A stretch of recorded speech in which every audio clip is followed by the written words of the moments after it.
doing tonight? How you doing, the good peoples of the world? DJ, Kyle, Paul, how you doing? We're going to go straight into a guest tonight. Coming on is former Major League Baseball player with the Red Sox, the Padres, the Reds, the Tigers. I mean, he's played with a lot of teams. He had a 10-year career. Damian Jackson, how you doing tonight? I'm good. How are you? Good. I'm excited to have you on tonight. This network is big up here in New England, and you played for the Boston Red Sox. So we'll just get right into it. You were drafted in 91 in the 44th round for the Cleveland Indians, and you ended up playing 11 seasons in the major leagues. You debuted in 96 with the Indians. You ended up retiring in 06 with the Nationals. When you came up as a rookie, what was when you got drafted, what was it like getting drafted? And I assume you came out of college. What was that feeling like when you actually got drafted? Well, that was pretty interesting to hear somebody else, but it was cool. It was a very overwhelming ordeal. I was pretty lost. I didn't really know what to do, what I was supposed to do, and who would be contacting me. But in 91, I actually got drafted out of high school, and being late in the draft, they said all I was getting was a plane ticket. And I was, at the time, being taken care of by an aunt of mine. And I just wanted myself a car, and I wanted to get her out of debt. And a plane ticket didn't work. So stayed in school, went to college, and then they later on came and came back, I guess you could say, came back to the negotiating table. They can do that every single year before the draft starts. And if you turn it down, then you're still under the rights. But if you agree, then you sign a contract. So when I wound up signing a contract after college, I was still just as lost as I was when I was thinking about signing a contract out of high school. But that's just because you don't know the world. You don't know who will be getting in touch with you. You forget because you are basically uninformed, I guess you can say, instead of necessarily forgetting. You're just uninformed that you're dealing with a major league organization, and someone will be in touch with you because there's hundreds of people that work in that front office, jobs, and somebody will be getting in touch with you to take care of everything you will need in the upcoming future. So I was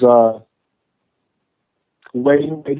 I eventually got, all the instructions that I needed. I was told that I was going here. I would be playing here. I was told that I would be working on this. I was told that I'd be working on that. That information, I never looked back. I just wanted to really honor that gift. Thousands of people. Okay, Damian. Just to let you know, we're having a little bit of problems with your phone connection. We're having a little problem hearing you. I don't know, if you're on a cell phone or whereabouts you are, but we're just having a little bit of an issue with your phone. But my point with the draft is, I see that you were drafted in the 44th round. And, people see that and people get discouraged by that, guys coming up. You went on to play, 10 years in the major leagues, being drafted in the 44th round. So, that draft, I mean, you can go to the majors anywhere in the draft. Is, how was your view on it when you got drafted at the 44th round?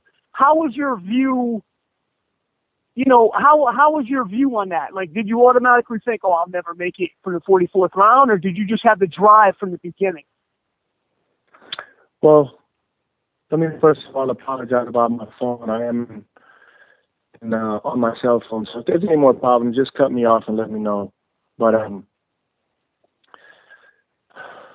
don't know. You can make it to the big leagues without getting drafted at all. I personally believe that, sometimes when teams hold tryouts, there's 500, 800 guys out there, and each one of those guys are there because they believe that actual point, that all you really need is a shot. Absolutely. You just have to. Okay, it looks like we lost Damian Jackson. We're having he was having a cell phone issue. I'm not sure if he'll be able to call back in. If he can call in from another number, that would be great. But with Damian Jackson, he came into the league in '96. He was drafted in '91. I mean, that's relatively quick, the way the minor leagues work, and to come straight into the majors and start making an impact. And he's played. If you look at it, who he's played for a lot of teams. He started with the Indians, he went to the Reds, the Padres, the Tigers, the Red Sox, the Cubs, the Royals, back to the Padres, the Nationals, and he was signed and then released by the Dodgers. He never actually played with the Dodgers, but he even went on to play a little bit in Mexico, and he played for 3 teams in '08 in the Atlantic League. He had a career, and I was really excited to talk to him. We're going to get him on another point. Maybe if he can find another phone tonight, he'll call in. I think he's on right now. Okay. Damian Jackson, you're back? Back. How are you? Yeah, we lost you there. I was just talking about like the longevity of your career. You played 18 years in pro ball. I wanted to get into a little bit, like, you made the rounds with different teams. You were traded a bunch of times. You signed a lot of, free agent deals. How is that, like, with the moving around, in the major leagues? Like, you stayed in with the Padres, I think the longest, but how is that as a baseball player to be constantly on the move? It's tough. I mean, it's one of those deals that you really control, so therefore it's not working. Always have to move over again. People in my corner, that were really supportive, and they told me to stop with this visualization of this glass is half empty. Believe that it's full. Think about, the fact that somebody else wanted you. So try to change the perspective. And it felt a little bit. I always felt like the environment that someone wanted me, and this little boy from South Central Los Angeles would get a chance to see Cincinnati. He would get a chance to see Damian. Damian, we're gonna have to figure something out with the phone connection. We can't make you out. I really appreciate you coming on. I'm going to continue to talk about you. I'm going to continue to talk about Game Face USA, your apparel company. We're just having a connection problem. I don't know. I hear everything that you're saying. Okay. Let's talk about Game Face USA. We'll just get right into that. Game Face USA, it's GameFaceUSA.com, Game Face USA on Facebook, Twitter, and Instagram. Tell everybody what, Game Face USA is all about. Well, it's an apparel line that my best friend and brother came up with, named Trinidad Hubbard, some time ago. And, we believe that it is the empowerment of parents. Yeah, Damian, I'm sorry. We just can't hear you. I was talking to Damian Jackson, a former Major League Baseball player, played 10 seasons in the major leagues, and you're on victorylaneradio.com. Hey, Damian, are you back? Yes. Damian. Okay, he was back for a second. Boy, I don't know. That connection was a little wonky. We do apologize. I don't know what happened but, there. We do apologize to Damian Jackson. We apologize to Signatures for Soldiers who arranged that. Well, if Damian can call back in, definitely call back in with a solid landline or something. Yeah, Damian, if you could call from a landline, that'd be great. But Damian has a company called Game Face USA. It's an apparel line. It's a sports line. And he's got some good designs. You can go to GameFaceUSA.com. They're on Facebook, Twitter, Instagram. They're all over the place. But I wanted to talk to him more about his career and the longevity of it. Kind of a journeyman type deal, but he stayed in the league 11 years. He played for a lot of teams. He made impact. Yeah. He was in the playoffs twice. He was in the playoffs for Boston. He actually went 1 for 3 against the Yankees in the ALCS, and then with the Padres, he went 2 for 3 in the NLDS against the Cardinals. And his playoff numbers were pretty good. I think he batted like 283. And I wanted to get into. I also wanted to get into the Atlantic League. Well, he still has time if he can call back, and it's definitely. I know he could hear us, but we were definitely he had a cell issue on his end. If he can get a landline, that'd be cool. But yeah, like you said about his longevity, you don't make it a decade in the major leagues without being valuable in some respects. Yeah, he might have been a journeyman, but he was valuable. Absolutely, and that was the point I was making. Right. He definitely kept it going. And the part that I liked was he was drafted in the 44th round. Mm-hmm. And I know guys, come out and they're not drafted at all. You mostly see that in football. Right. I mean, Piazza was drafted 62nd round. Right. But there are, those guys are the exceptions, not the rule, Right. In football, it happens. We're gonna have a guy tonight that was undrafted and ended up making a few preseason squads this year in football. It happens. But when it comes to baseball, but the 44th round and, to make the jump pretty quickly, mm-hmm. Right into the major leagues. It's impressive. Absolutely. So, basically, if everybody, we're going to get Damian Jackson back in the program. I feel bad about that. He had a bad phone connection. If everybody just goes and checks out GameFaceUSA.com, check them out, Facebook, Twitter, Instagram, and thank you to Signatures for Soldiers once again for helping me in the baseball world. And we'll just move on. Coming up at 7:30, Jabbin' Joe Wilson out of Hartford will be calling. He's a professional boxer. He's a professional boxer out of Hartford. And then later on tonight, we have Jake Ceresna. He was an undrafted football player out of Cortland, the University of Cortland, New York. I think it's SUNY, New York. He ended up going with the Chiefs preseason and then got cut, went up to Ottawa in the CFL, had an injury, came back down, landed with the Jets, played on TV preseason with the Jets, and he's going to talk about what just transpired with that.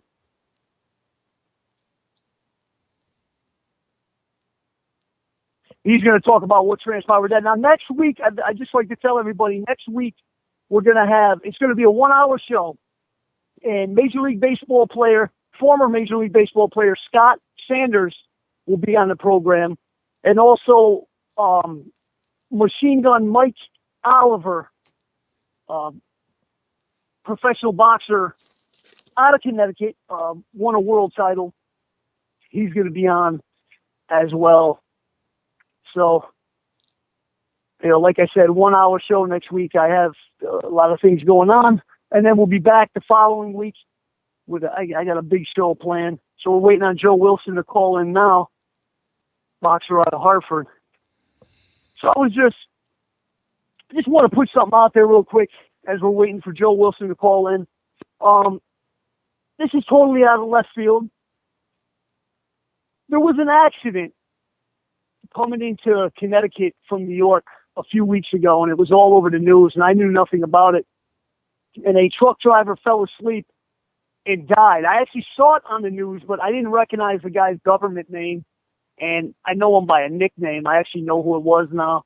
And he fell asleep driving and went off, and he burned up. No shit, huh? And, yeah. And I guess he couldn't get the seatbelt off, and they say he fell asleep. And, you know, oh, boy. it was actually a friend of mine out here in the delivery business, and we both kind of run the same, you know, kind of middle of the night to midday deal. Yeah, I don't know how the hell you do that, dude. I really don't. You know, the money is good, and you know, there's a thing called your mind after a while you start stitching, and coffee really doesn't help. Yeah. And you start not being able to see, and that's when you got to pull over. You know, I tell everybody, when you can't see, you know, pull over and run around. Yeah, you gotta get fresh air. Get out of your truck, run around. This is what Right. I do. I get out the truck, I dump a bottle of waters over my head. I don't give a shit if it's 2 degrees, 7 below. I dump a bottle of waters over my head. I do jumping jacks. Yep. You know, and my wife actually started giving me these vitamins, and it's helped me. You know, but when you're going like that, and you start late at night, and you know, now I start getting that in the afternoon, but I'm already off the road by then. But you know, you have truck drivers, like container drivers, the ones you see on the highway, tractor trailers, and the box looks a little different. And you'll see them, and those guys, you know, they go 36, 37 hours straight because they're getting paid by the delivery of that container. They're not getting paid by the hour. They're not getting paid, you know, by the mile. It's you know, drop, pick up, drop, pick up, drop, pick up. That's how they get paid. That's the accidents you see. This was a refrigerated box truck, milkman, and you know, I just wanted to say rest in peace. I'm not going to put, you know, everybody, you know, who would know him knows him and knows the story down here. It was a big deal, you know, and you know, I really wish, you know, yeah, it's shitty, man. I mean, you know, Jesus. things could be done, but they always blame the truck, and you know, I'm just glad he didn't hit nobody else. That's right. Yep. You know, that's the best possible case scenario. Certainly is. In that situation, because you know, like another outlook you have to have, and you know, every truck driver has the same outlook. Is basically, if you're in a situation, you have to take the hit. You know, you can't hit another car with kids and stuff like that. You know, when you do see that, it's because somebody fell asleep, or you know, a big texting problem. You know, with the cell phones. And it's becoming problem. Well, it's becoming such an issue. You know, I'm from Vermont, and so I follow the Vermont news. And yesterday there was on the news a tractor trailer that hit a 35-foot fifth wheel that was parked, you know, that was being towed by a quad cab 3/4 ton pickup that was on the side of the road because they're waiting on AAA because the camper blew out a tire. He was probably 5 feet off the road, and that tractor trailer plowed right into the back of him. Right. During midday. So obviously something had that truck driver's attention, either texting or something. But luckily, the people in the fifth wheel and everything were waiting on the side of the road on the bank, just sitting there talking, watched the whole thing happen. Obviously, we're like, holy shit, and nobody got injured, thankfully. But I mean, the camper's destroyed, the truck's destroyed, the tractor trailer's destroyed, and it's like, you know, how the hell's that happen? Midday, sunny. Yep. You know? Absolutely. They actually just had one down here. I was just reading about it. They just had one down here in Connecticut. A tractor trailer just ran over a woman and never knew it. You got to remember something else, too. In a truck, you know, I'm sure, you know, even in your pickup truck, I mean, you hit stuff. Yep. You know, small stuff, you don't feel it. Well, in a big truck, I mean, you can hit some pretty big things and not even really know you're doing it. And a driver actually ran over a lady, kept it moving. It was all broad daylight and on camera. It's crazy. And, you know, the driver claims he didn't know, and I tend to believe he didn't know. Mm-hmm. You know, and you know, people also have committed suicides on Connecticut highways. 95 is synonymous for it. They jump in front of trucks. It's happened. Yep. You know, you can Google that. It's a sick thing. and oh yeah, and tech, if somebody did that to you, there goes your CDL for a while because they do that whole mental health deal and right. So well, it can so really you're fuck with living, you. I mean, yeah, like my wife's uncle, he fell asleep driving a milk truck, but the tanker, yep, killed a family of 3. right. And he was done after that, and has never been right since. And that was probably 15 years ago, because it just takes such a toll mentally, which is understandable. Absolutely, and it happens, and they the DOT. Connecticut, the DOT is just they're Connecticut DOT is unbelievable. Oh yeah, everything about Connecticut is unbelievable, and not in a good way. Absolutely. I think we're having a little trouble with the phone lines here. Jab and Joe Wilson out of Hartford, professional boxers, trying to call in. We're going to get you on in a minute. He'll be calling in in about 8 minutes, I think. Yep. Yeah. So, yeah, it's just I'm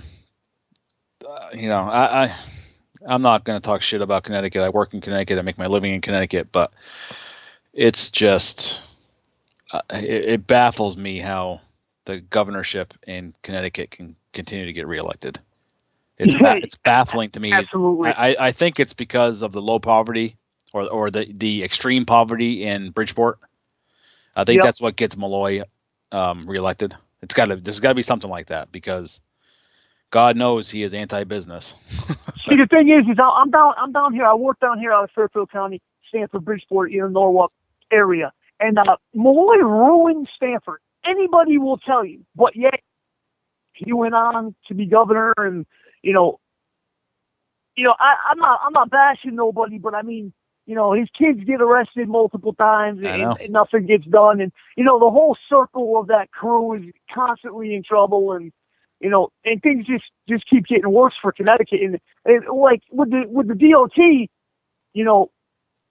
the enforcement aspect of it, they're unbelievable. I literally get stopped, I would say, in a week on 95 from Bridgeport to Greenwich, a no traffic 20-minute ride back and forth, just that one strip, probably 4 times a week. And usually it's just medical card check. Yep. But I mean, that's excessive. Right. They do it everywhere. And then the other thing is that the thing I love about Connecticut, right? They dig up a road. I love this. They'll dig up 84, like completely dig it up, and then they'll patch it up, and then they'll dig it up again for like 2 years after they just digged it up. Yeah. And then they dig every road around it that they're trying to get to. Like okay, through Waterbury, there's different roads to avoid the problems. Now they're digging all that road up. So it's like, okay, Jab and Joe is on the air, so go ahead and bring him on. All right, the next guest out of Hartford, Connecticut, professional boxer, Jab and Joe Wilson. How you doing tonight, Joe? I'm doing good. How you doing tonight? I'm doing good. Glad you got a good phone connection there.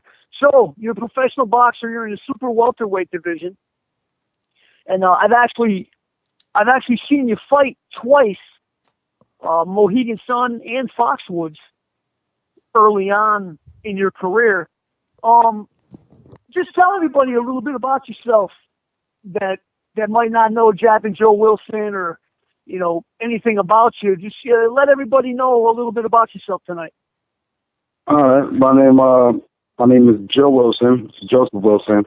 I go by Jab and Joe. My instance is my favorite throwaway punch is my jab. I'm from Hartford, Connecticut, born and raised.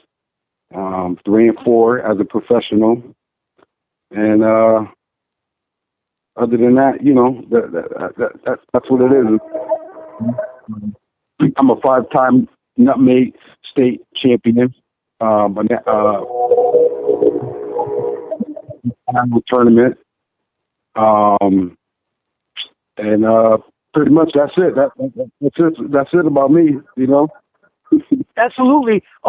Now, do you have any fights coming up in the future?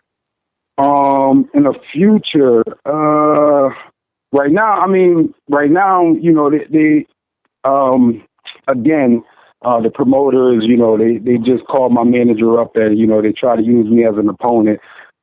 They did try to offer me a fight, September 16th at Twin River Casino.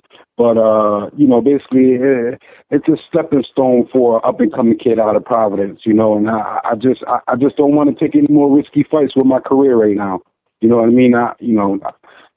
I'm coming off of 4 losses, just by taking a risk in my career. You know what I mean? And, other than that, but as of right now, what's happening is, I'm trying to get a rematch between, Greg Vendetti from out of Boston, Mass, for, the state title, that he has. But, that's what I'm working on right now. Absolutely. And, I actually watched that video that you fought Greg Vendetti up in Boston. I think it was BB King's. That fight is on YouTube. You can check that out. And, I watched the fight, and there was a definite size advantage to Vendetti. But to me, I'm not a Boston fan. I'm a Connecticut, New York guy. So, I'm going to support Connecticut all day long. And all the Boston fighters, they all look the same. They all have the same style. They all look the same to me. And have you guys reached out to him or his people for the rematch? Well, we reached out. Lee Ortega is my manager, and he's out of New York. But again, my manager reached out to his manager, and basically he was saying that it was, basically, it was a one shot deal. You know what I mean? There's no need for a rematch. He beat me, and that's that. So, I mean, the matchmaker, was it Mark Ventis from out of Boston? He wants to see the fight happen again, but his manager doesn't want to see it. Right. Now, I had AJ Galante, boxing promoter out of Danbury. He was on my first show, and he talked about the problems with the inactivity of Connecticut fighters and the opponent, quote unquote, opponent status that a lot of guys get labeled with. And like you said, your record is 3-4. You jumped up, and one particular fight that actually there was 2. Now, Jimmy Smith out of Maine, at the time you fought him, was like up and coming, like prospect. He was fresh, but he was being pushed along, and you beat him. Now the next fighter was Jamonte Clark that I wanted to talk about. You had lost to him, and what are your thoughts on Jamonte Clark in that division moving forward? Because he's going on, since your fight with him, he's going on to be Elvin Perez and Edgar Ortega. Both guys, held, Latino WBO titles in the past, and they got pretty good records. What is your personal opinion on Jamonte Clark? Jamonte Clark is a phenomenal athlete. He's very phenomenal. That fight was a risky fight for me. That fight was basically taken out of, you could say, a week notice. I was brought in as an opponent. To me, I felt comfortable. I felt ready. But again, there was another risky fight that I should have never took, because he's a 2-time gold medalist. He's a national, a national title holder.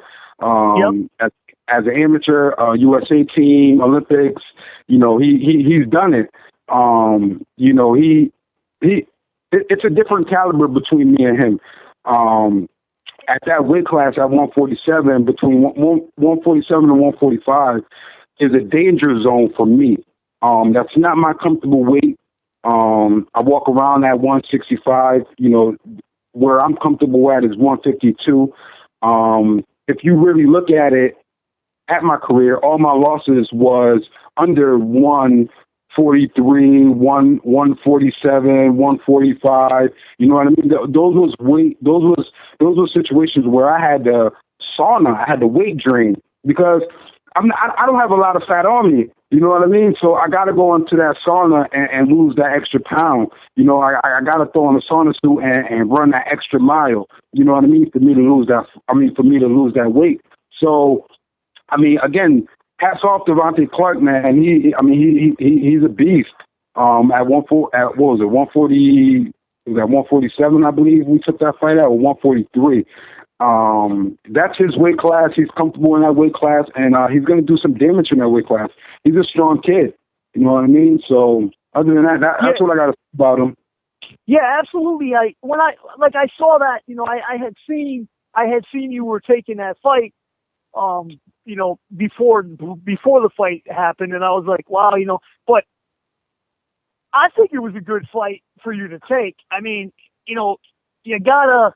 It was risky, obviously, but, you know, inactivity kills guys, and, you know, it's just, but like I said, he's moved on, and, you know, he's beat two guys that, you know, were a huge step up for him. And, you know, when you beat Jimmy Smith, you went on to fight Nick Dilemma. Now, and that was And that Nick Dilemma, that was at a smaller weight. They wanted me down at one. They wanted me to come in at 145. Right. Yep. Right, and you're in his backyard, because if I remember right, that was Rhode Island, right? Yes, it was. Yeah. So, what was your outtake on that? You know, because you went in under what you normally fight at. I mean, did you feel comfortable going into that one, or was that one just another fight you just felt like, you know, I just got to go in there and try anything here? It was a fight that I wanted, but my weight was compromised. I wanted to fight at 147 plus 2, but they didn't want that. They wanted it at 145, and I had to really, again, it's real hard for me, to make that weight, again. So I was totally so uncomfortable. I was totally dehydrated after the first round. I blew my whole load. You know what I mean? I was drained. If you really look at the tape of me coming out, I looked sick. You know what I mean? My face was all sunken, and my eyes.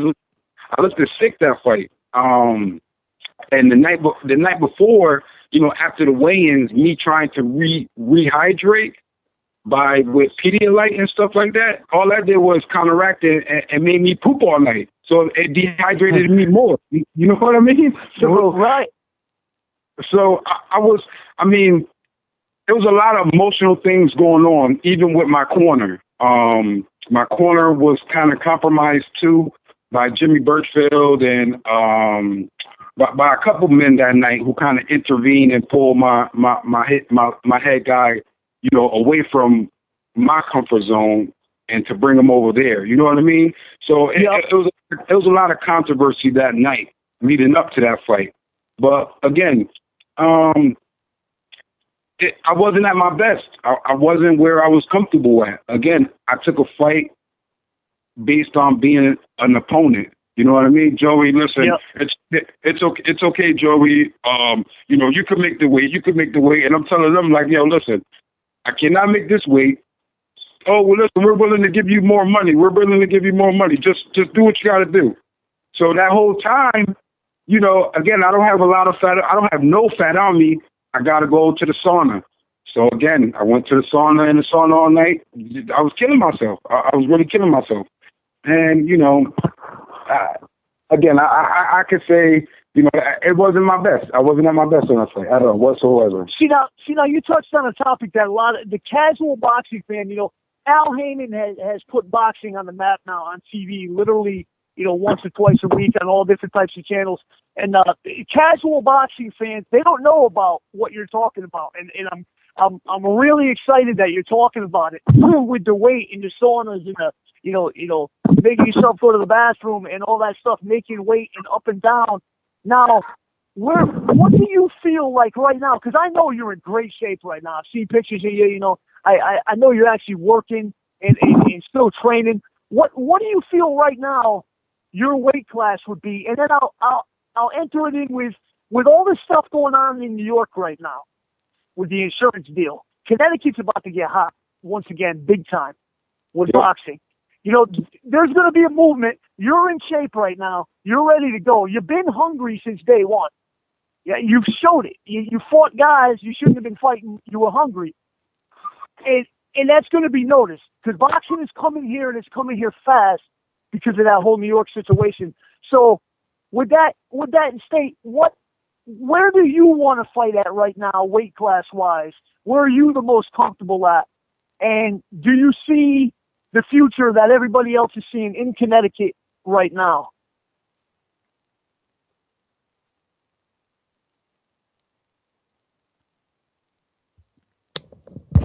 Joe Wilson, you there, bud? We might have lost Joe Wilson. Yeah, that was getting interesting there. The whole thing going on. Joe, you still there? Yeah, my fault. My phone lost signal. I apologize. I had to go. Oh, okay. Did you hear the question? No. Can you repeat it one more time? Okay. What I was asking was, with the whole thing going down in New York right now with the insurance problems, and boxing's about to come to Connecticut full force. I mean, it's been here, but we're about to get boxing like we've never had it before. Now, what weight class do you feel? Because I know you're in perfect condition right now, and I know you're training and you're working, and you're hungry, and you've been hungry your whole career. What weight class do you want to be in, or are you the most comfortable in right now to go in and do damage and step up?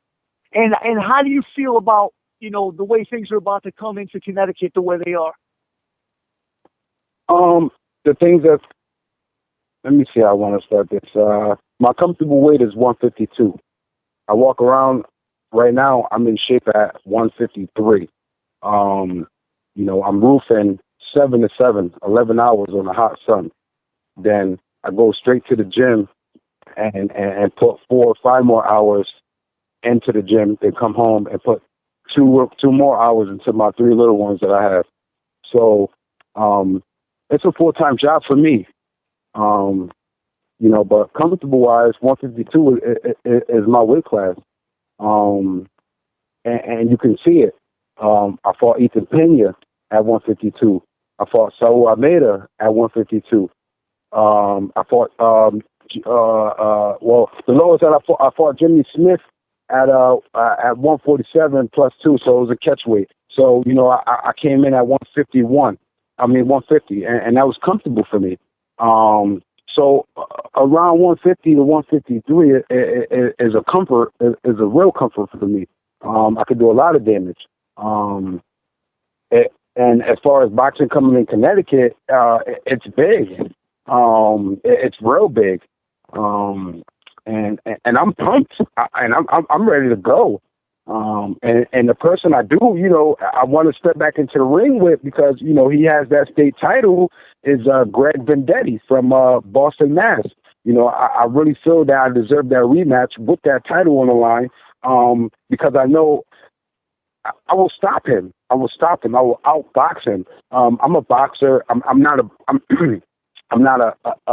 a banger. You know what I mean? I don't go in and brawl. I like to go in and use my jab and move around and look pretty. That's my thing. You know what I mean? I was never a big puncher. But I do have some pop. But as far as that weight draining goes, to answer that question, it's very dangerous. It's dangerous. And when I fought Nick DeLumbo, and when I was, when I had the weight drain, I woke up. Listen, I wasn't even on weight when I got to when I got to Rhode Island that night. I was not even on weight, so I had to go into the go check into my hotel, drink a little bit of water, and go right into the sauna. You know what I mean? So it's dangerous. Then after the weigh-ins, when you try to, put the weight back on you, and within a couple hours before your fight, is very dangerous. You know what I mean? Your stomach's all fucked up, your muscles all tense and tight. You know, you just look real sick. You know, it's not healthy. But you know, some promoters and some matchmakers, you know, that's their thing. You know, to offer the opponent more money, to take the loss, to take a L. You know what I mean? You know you're not 110%. So that night, instead of me making the decision to pulling out of the fight and protecting my career, I was just like, all right, you know what, Birchfield, I'll take the extra grand to fight. Or I'll take the 15% on ticket sales. You know what I mean? I'll take a free extra hotel room. You know, it's all crazy. It's crazy. But again, I'm very happy that you know, boxing is coming back to Connecticut, and I'm looking forward to it. And yeah, and where I'm going with that is there's guys like you. There's a lot of you guys out here that are hungry. You're willing to step up, and it's gonna be coming. You know, boxing has been here, you know, with the casinos, but it's going to step up now, and it's already starting to. I'm seeing, you know, events starting to organize and stuff on BoxRec, and that's was like my whole my big question to you was, you know, that's going to benefit you, you know, and I know you stay in shape, you know, and I know you're working. I've seen the pictures of you and stuff, and you know, I think it's going to really help Connecticut boxers because Connecticut, like AJ Galante was on talking about, Connecticut has a lot of boxing here. And, you know, we just got to, I don't know exactly what the future will hold, but with the New York deal, I think it's really going to be a huge push. Now, I just had a few questions for you. We'll go in a different direction real quick. Obviously, you stay up on boxing. You stay up on what's going on in the world of boxing. What's your take on Kovalev versus Ward? Like what's your personal, you know, quick thoughts on that? Quick thought on that is it's going to be a tricky fight, and it's going to be. I see Ward taking it, and I see Ward taking it by his boxing ability. He's a boxer, you know. He doesn't go in there and try to look for. He looks for the knockout, but he doesn't go in there and try to get the knockout. You know what I mean? He sets everything up. You know, look, he has his. And it goes back. He has his trainer since day one. You know what I mean? He hasn't trade trainers. He hasn't, you know, trade gyms and none of that. You know, he brought a better gym, and he's still with his first trainer since amateur career. So again, you know, that helps in the long run. You know, your trainer, and the things that your trainer knows and the things that you know, it works. And I just see Ward taking his time and boxing because that's what he does, you know? Yeah, I personally see Kovalev just jumping all over that. You know, it's going to be a fun fight. I just don't know if Ward can hang with Kovalev at this point. You know, Ward, he's in activity for so long. You know, and if you remember the Smith fight, when he came back in the Smith fight, he looked horrible the first 3 rounds. And, you know, I know it's rust and I know it's inactivity and stuff like that, but, you know, I don't know. Kovalev is, you know, dangerous. Absolutely. Kovalev he's strong, and he has availabilities to knock people out with his power. And it's going to be a test. It's going to be a test. And I understand, and I totally agree where you're coming from, but I just see Ward just taking his time in boxing, you know, not rushing shit. But you never know. Kovalev may have a different, you know, it may be a different game plan, you know. So right now, where do you see? Well, one more question here. I know you're busy. You got to get going. What do you see the heavyweight division like right now? Like who's your top heavyweight like right now? Your top heavyweight. Who's still boxing right now?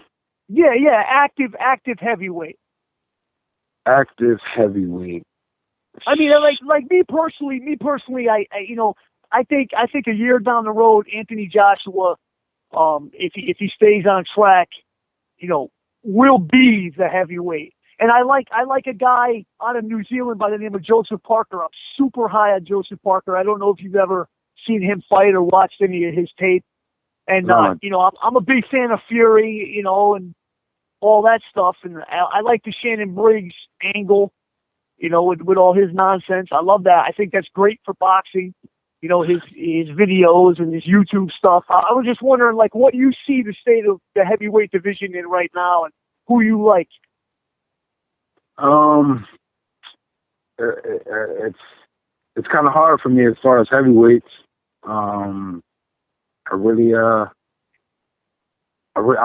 stumped on that because I don't have a heavyweight, man.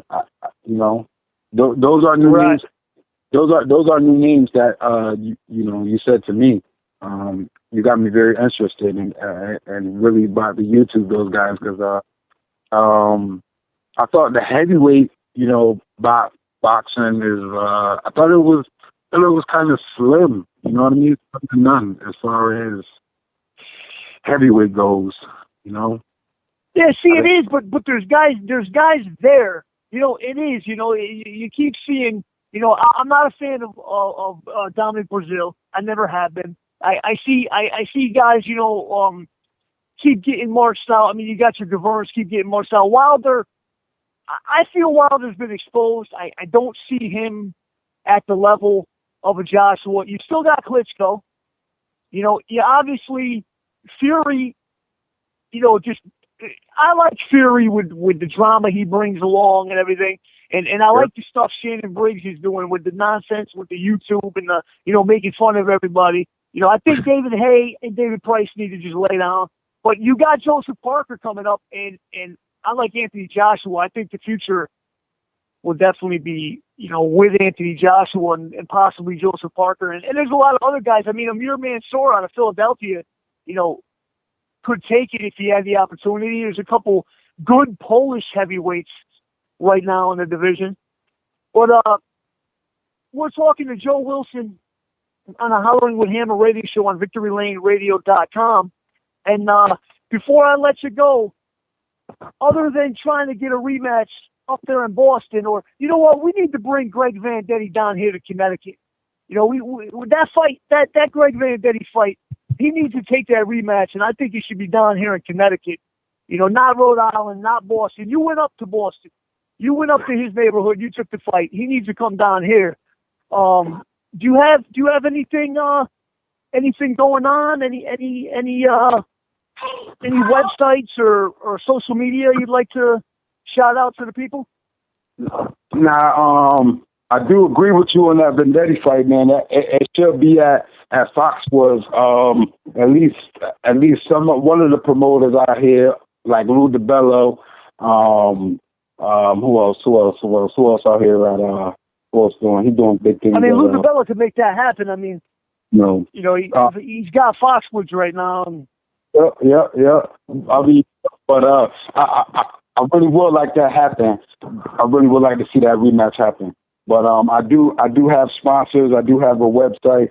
I do have my Facebook. It's Joe Wilson / Jabbing Joe Wilson Jr. That's my Facebook. You can hit me on my Jabbing Joe Wilson 86 at gmail.com. What else? Let me see. I got some of my sponsors I wanna shout out, like Champion Barbershop at 122.7 Burnside Avenue, East Hartford, Connecticut. I want to shout out Rydell Home Improvement. Windows. Could you say your website? Could you say your website one more time? It was a little garbled when you said your website.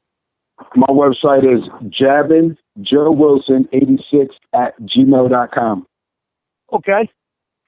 All right, and that's Joe Wilson, professional boxer out of Hartford. I thank you for coming on the Hollering with Hammer radio show, and I'd like to have you on again sometime. Thank you. I appreciate it. All right, thank you. That was Joe Wilson, professional boxer out of Hartford, Connecticut.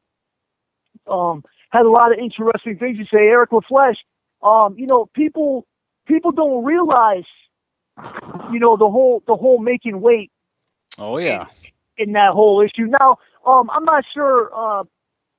Former professional baseball player Damian Jackson was on the line earlier. Did Damian make it back on the line?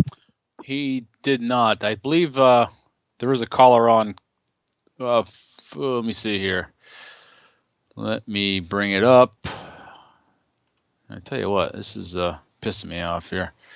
I think it's is it 405 area code? You there? Hello. 407? Yeah. This is Racing Underdog. Yeah, hello. It's Racing Underdog. Yeah. Oh, Racing Underdogs. How are you? I got a couple minutes for you. I got a football player coming on at 8:00. How you doing? Man, I'm doing pretty good.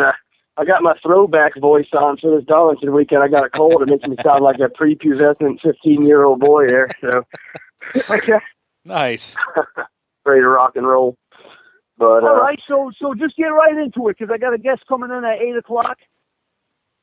yeah, man, definitely. Well, I mean, this is one of my favorite weekends. We're coming into Darlington. About anything could happen. Oh yeah. There's always a chance for some sort of crazy action towards the end of the race and a big chance to move up. I mean, last year Landon Castle in the 40 car finished 20th. He was the best finishing underdog. And this year he actually has a fairly good shot of bettering that with the Front Row Motorsports team. Even Alex Bowman, who's now going to be racing the 88 with Dale Jr. being out the rest of the year, finished 24th. And, of course, Regan Smith's in that car now. Yeah, so what's your take on Earnhardt being out? I mean, I read the article today. I think it was on Speed Sport News. And it's a lot worse than – I mean, a lot of people are like, he's a pussy. What the hell? But if you read what he's actually going through, it's quite alarming. To be honest, it is. Right now, it's progressed to the point of he's having almost, to me, it sounds like vertigo issues. But it's more than that. I mean, he has times he says where he can't even stand up because he falls over.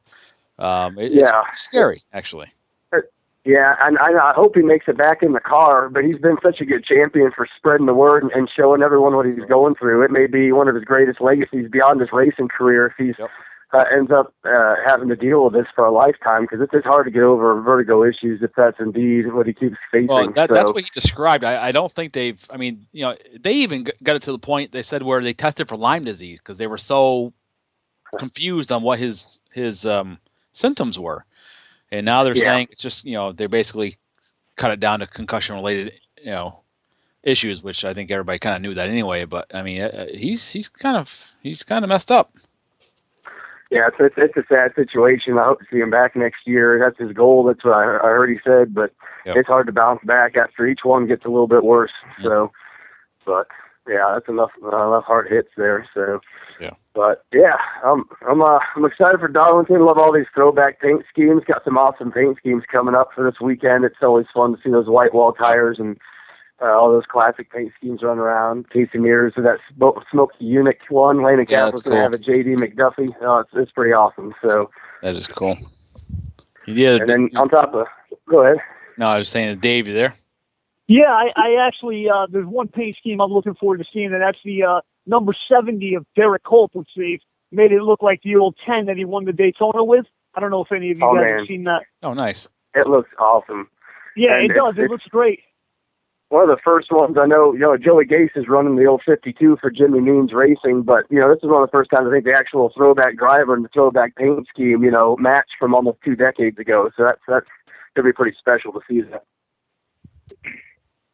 Absolutely. So if you'd like to go on and continue what you were talking about, I got about 5 minutes for you till my next guest. Sorry about the confusion tonight. We will have that worked out in the following week. So go ahead.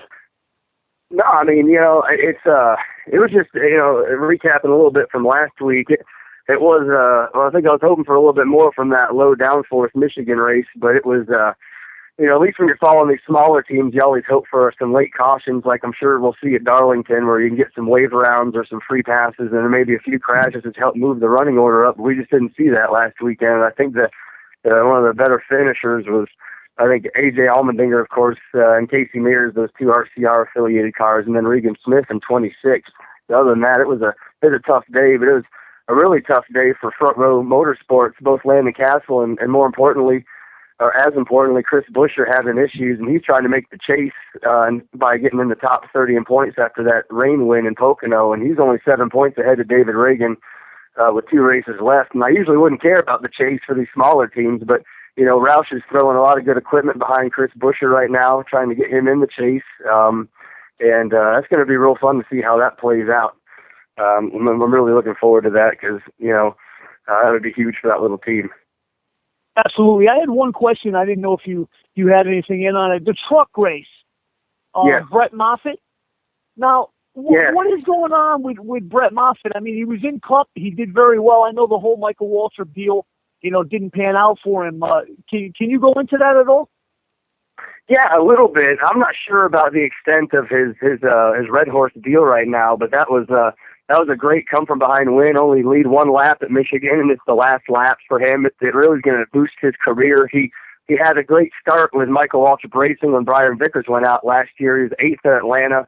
The results kind of tapered off as he went to some newer tracks, and then with Front Row Motorsports, he had a ride in the 34 for a lot of the year, but it was, you know, constant top 35, top 30 deal with the way that team was running. So his name kind of fell off the hot list after the beginning of the year, and he picked up these few races with the Red Horse, and boy, he's sure making the most of it. That was really impressive to come around from behind and win like that in Michigan. And I imagine you'll start seeing his name a lot more if he doesn't become a regular, because once you start parking it in victory lane, you're going to be doing a lot more interviews and a lot more sponsorship possibilities. I know from what I saw, I think there's still some blank quarter panels on that truck this weekend, but hopefully starts filling up because he's a really good talent.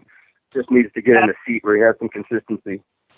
Absolutely, and you know, he made the absolute best he could in Cup with the equipment he had. You know, and I saw that name, you know, pop up there, and I was interested if there was anything, you know, if he's been mentioned about coming back to Cup or anything. If you had heard anything like that. I've not heard of anything like that. I would imagine at this point it's whatever he can take, and he's looking for a top-tier ride, nothing in the middle. I'm sure he could find something in the middle on Xfinity, but I know he's looking for something he could jump in and be competitive with. That's kind of the crossroads every driver at that level kind of gets to. Do you want to be in Cup and run around the back, or do you want to be in a lower series winning but not getting the exposure? And that's the question I don't think anybody has a good answer for. But that's kind of where everyone gets to once you are out of the decent equipment. You're really just trying to figure out what's the best for your career. But I have not heard anything on that. But I am looking forward to the trucks in the road course this weekend up in Canada.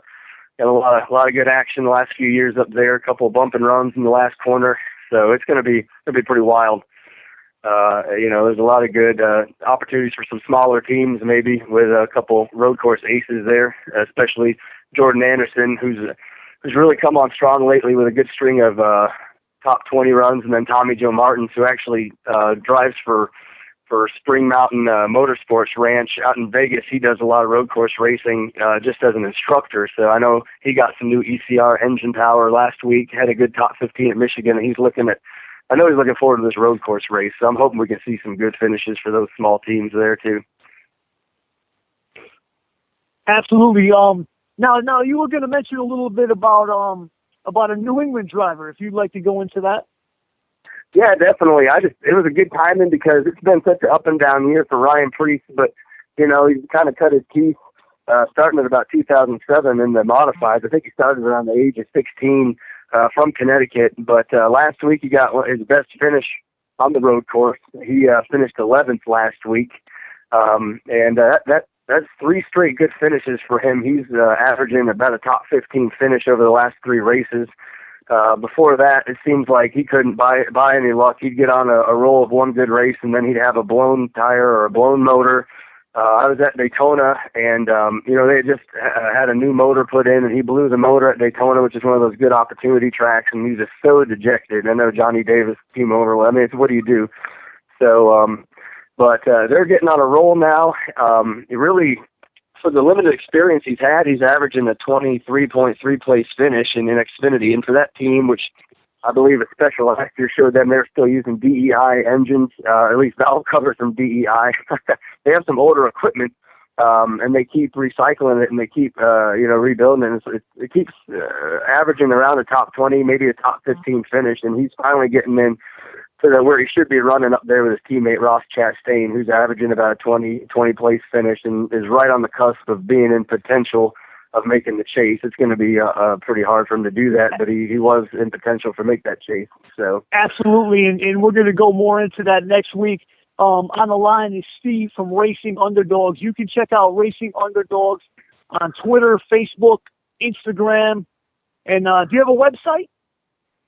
I am working on a website, but I'm a great procrastinator. So one day I will tell you about it. But for now, right. Twitter. All right, so Twitter, Racing Underdogs. Steve, thanks for coming on, and we'll have you back next week, and we'll have you on for a good time slot. All right, Chief. You take care. Have a good one. All right. All right, thank you. Yeah. Our next guest is already on the line. Football player, Jake Ceresna.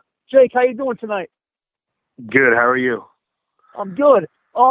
This is kind of a funny one. Me and you were actually cousins. We don't really know each other.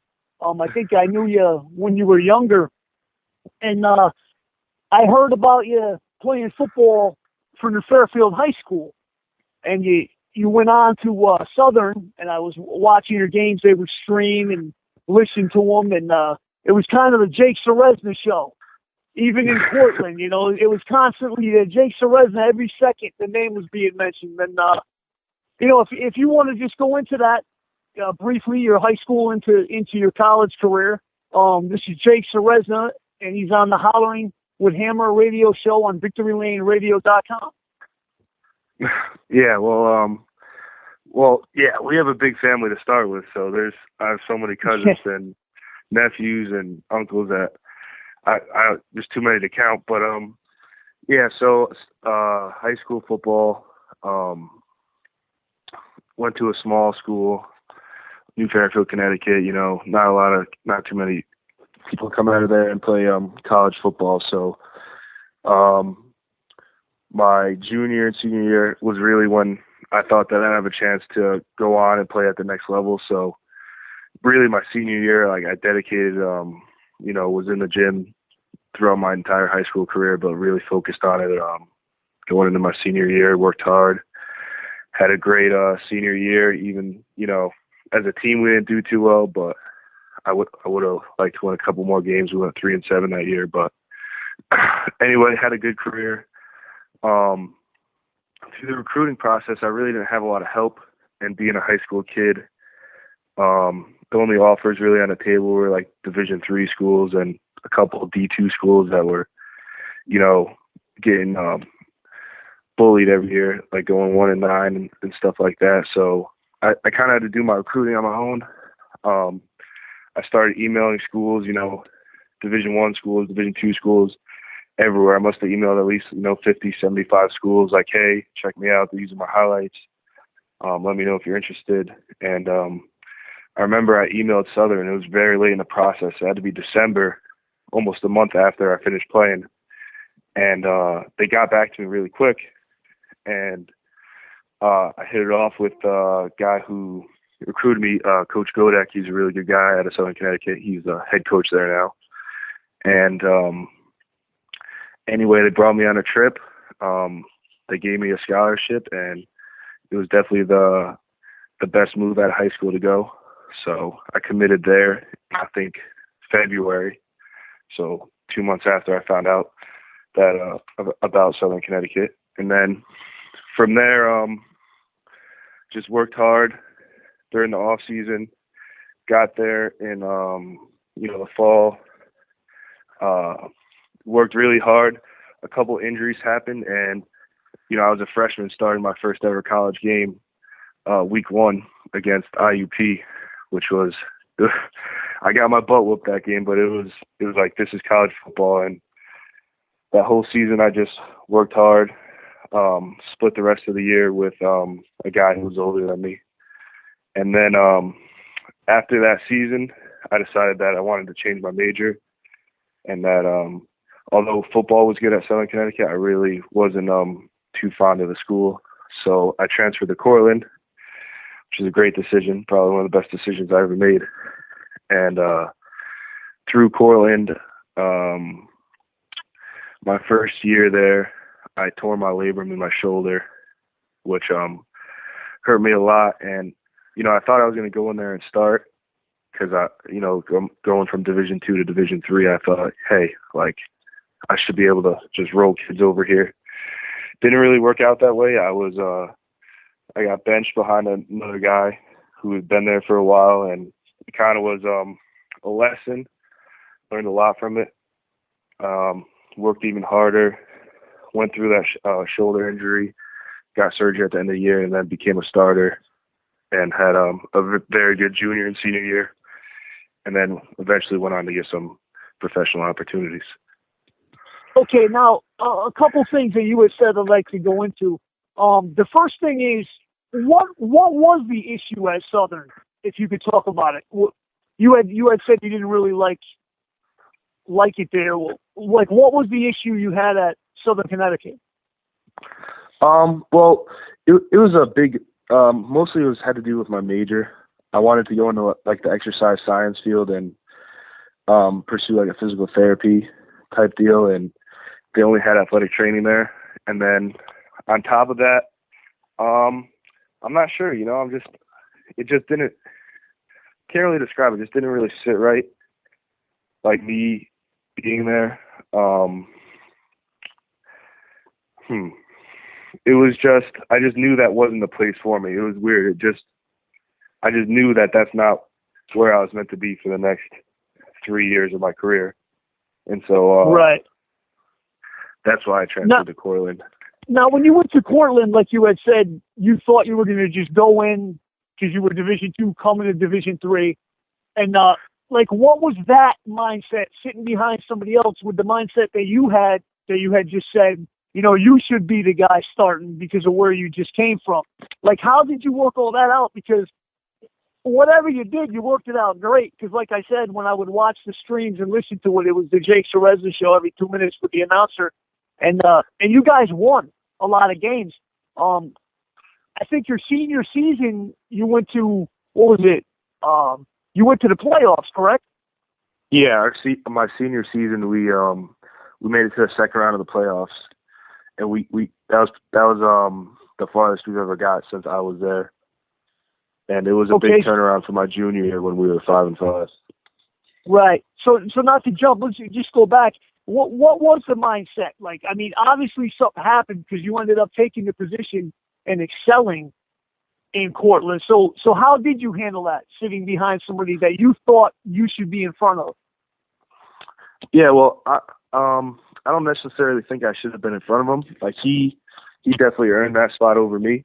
I think what it was I just went in there almost overconfident and cocky that I'm just going to come in here and just dominate. And that wasn't the case. It's good football in Division III. That's what a lot of people don't understand. They think, I'll just go D3 and just have a great career. It's very competitive, especially in the divisions that Cortland plays in. And so, just went in overconfident, and I didn't train as hard as I should have. I didn't get after it every day and continue to grind. I just thought, hey, I'll come in there and I'll be the starter. So I was lazy in my training going into that year. And then on top of that, sat behind the guy and then got hurt. So it was definitely tough. It was probably one of the toughest seasons that I went through. But without that season, I don't think I'd be here where I am today, because it propelled me. When you sit behind someone all an entire season, you kind of get that. Absolutely. And so it made me work harder. It made me have more drive, and it got me to start my next year. I came in the next year like, hey, I don't care what's going on. I'm gonna show the coaches that they can't keep me off the field. Like, I'm too valuable to keep off the field. And I killed it going into that camp. And from there, I just had a great junior and senior season. Absolutely, and I think you proved that. Now let's go into the pros. Now, I watched the entire draft. I read everything there was. Once again, like you had mentioned, we do have a huge family, and I'm sure I saw you when you were a little kid and stuff, in upstate New York. But and I watched the draft specifically looking for your name. Some people had you. One guy had you out of New Jersey, had you possibly in the 6th round. For a team looking for defense. Now, how was it for you on draft? Watching the draft, like what was that like for you? Did you think you were going to be drafted? And if you could go into the draft, like the experience of that. Stressful is the first word that comes up. It was definitely stressful. I knew there was probably like little to zero chance that I was going to get drafted, but you still watch it, like just in case, that like there's probably maybe like less than 1% chance, but you're still watching it just in case that happens, and you just want to be ready. So it was a lot of sitting around. I didn't really watch the day I didn't really watch the draft the first 2 days because I knew that I wasn't going until the later round. So I worked out during that time to kind of just like calm my nerves and the stress that was going on. And then directly after the draft, I knew it was going to be hopefully when I was getting calls, and there was probably like a 5 or 10 minute period when the draft ended. And from when I first started receiving a call from the Chiefs and Giants, that it was just extremely stressful and nerve wracking, and it was definitely tough to deal with because everything that you've been working for it's your dream as a kid. So everything you've been working for as a kid is like coming down to this moment. It's like, is someone gonna give me that opportunity or not? And so, yeah, it was definitely very stressful on draft. But it must have also been an extreme excitement because, like you said, that's what you built your life towards was getting to the NFL. And now you had the Giants and the Chiefs on the phone with you. So obviously, you ended up heading to the Chiefs. How did that work out, and how was your experience with that? So yeah, like once I started getting calls, it was a lot of excitement. So the Chiefs invited me to a rookie minicamp, and they were really the first team to jump on me and call me right after the draft and extend the invitation. The Giants waited. They called me after the draft, but they didn't extend the invitation until the next day. So me and my agent discussed it, and we said, hey, let's go with the team that expressed the most interest in you. So going to the Chiefs rookie minicamp, it was a good experience. It was definitely a little wake-up call to see, the size of everyone in the NFL. And, you go from Division III, I was one of the biggest guys, and now you get to the NFL, and it's like, hey, like I'm almost on the underside of being a defensive lineman. Like I'm a little lighter than most. And so that was definitely a big wake-up call. It was a good 3-day camp. I didn't play as well as I would have liked to play, but I definitely left it all out there, given the circumstances. And at the end of the day, they decided they didn't sign any defensive linemen at the end of their rookie camp. So it just didn't work out. Okay, and then what went on from there? Because I know you headed up to Canada. Was there more NFL calling you before you headed to Canada, or? So after that rookie minicamp, it was kind of, there wasn't too much. There wasn't really any. It kind of went radio silent after then, and I was kind of bumming about the Chiefs thing, but still working out hard and just like hoping that. Me and my agent talked about it. He said, your next opportunity is going to be during training camp. If someone gets injured, that's going to be your next chance to sign. And so I was kind of waiting for that, just going to be training and getting ready in case I get a call. And then I graduated the next week after the Chiefs camp because I was still at school. And I remember just being at home getting my hair cut, and this Canada number called me and left a voicemail. It was like 3 days after I graduated. I was like, wow, this is interesting. And it was the Ottawa Red Blacks. And my agent called me immediately. He said, hey, Ottawa Red Blacks are on the phone. They want to they want to sign you to a contract and bring you into camp. And I was like, oh, awesome. So they sent the contract in the next couple of days. I signed it, and he was like, hey, be ready. Camp should start in probably a week. And I was like, okay. Then I get a phone call the next day, and they're like, hey, we need you tomorrow. And so that was kind of a whirlwind too, because I didn't really know the official date that I was going up there, and then all of a sudden it's, hey, you got to come up here tomorrow. And I just decided to drive up there. It was a 7-hour trip. I just said, hey, have my car. I'll be up there. And I just trucked the 7-hour trip right after they called me, made it up there for camp. Now, I personally know about the CFL. I've been a CFL fan for a long time. I'm a Edmonton Eskimos fan. And I saw you sign up there, and, I thought that was cool. People don't really give the CFL the credit. People down here in the United States really don't pay attention to it. The CFL is kind of hardcore. It's a great league.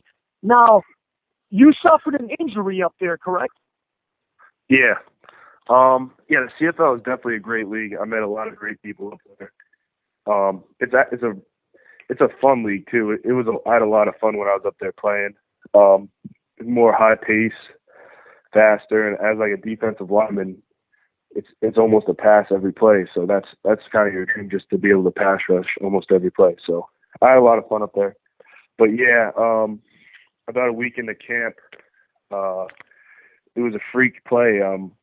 I got tripped up, and my body turned a certain way where when I hit the ground, I kind of punched the ground, and I broke 2 bones in my hand, my 4th and 5th metacarpal. Okay, so that kind of puts you out with the Ottawa Red Blacks.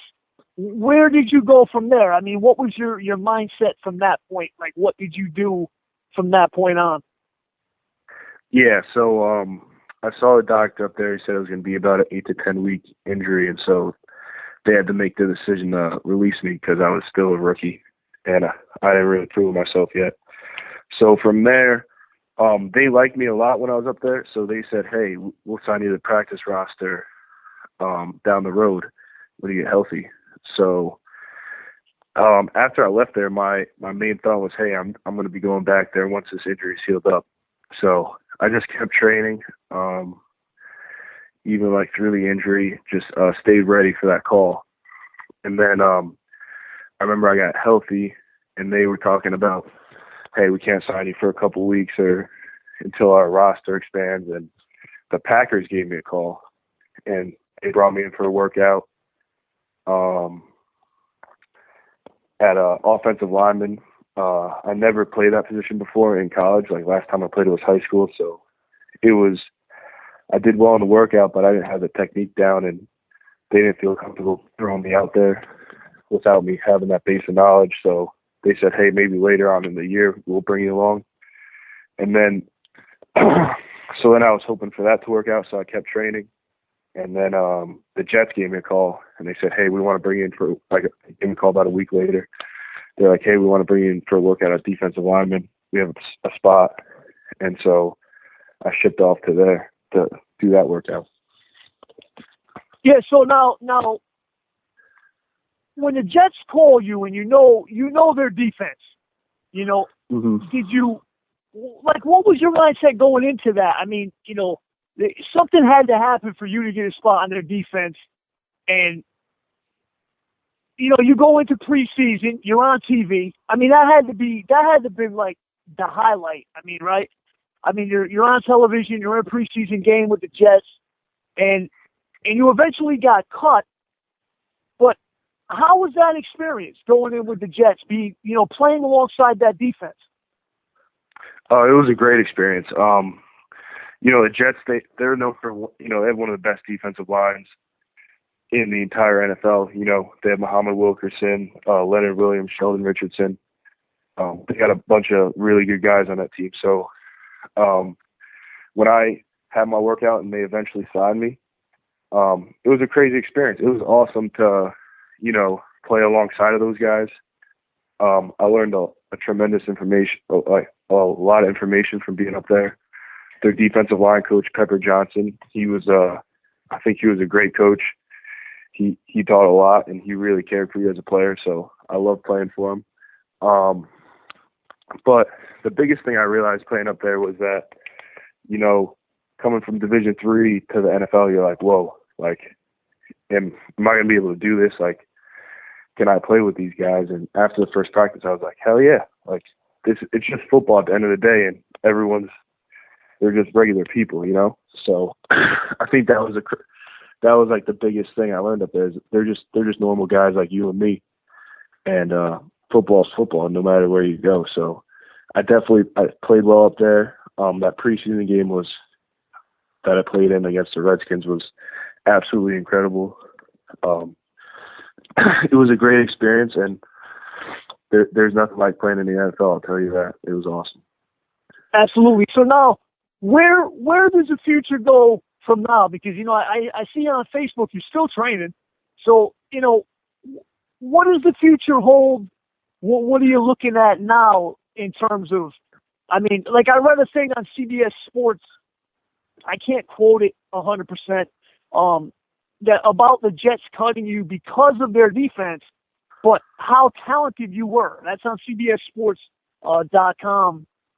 I saw that tagged on social media with your name in it about how talented you are, and other teams will be looking at you, but with the Jets, you weren't a fit. So have other teams contacted you since the Jets cut you, or, you know, what's the future looking like for you? No, yeah, so since the Jets released me, I'm just waiting for, you know, my next opportunity. I haven't been contacted by other teams yet, but I'm hoping, you know, I have good film. I'm hoping that I get a call from an NFL team for a potential practice roster down the road, or, you know, hopefully I could also go back to the Canadian Football League if that doesn't work out.